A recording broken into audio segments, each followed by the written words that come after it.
Let us see how you can create commands or predefined menu in WhatsApp. Inside your WABA section, click on these three dots and click on WA Manager.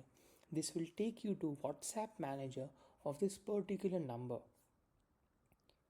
Now click on the settings icon and select automations. Here we have the option of commands.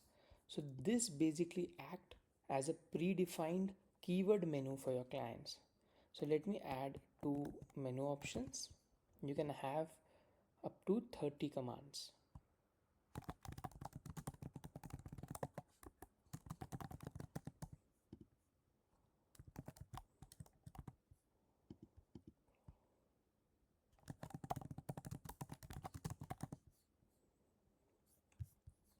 Simply click on save. Now these keywords backslash jewel and backslash expo needs to be added in your flow builder as a hot keyword.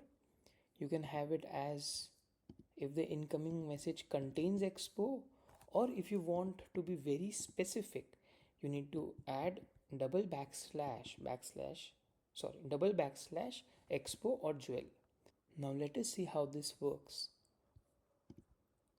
The customer during the chat anytime can select the option of backslash and get your entire commands menu and can trigger any flow. So all of your essential keywords or essential bots can be shown to customer with a commands menu like this. Thank you.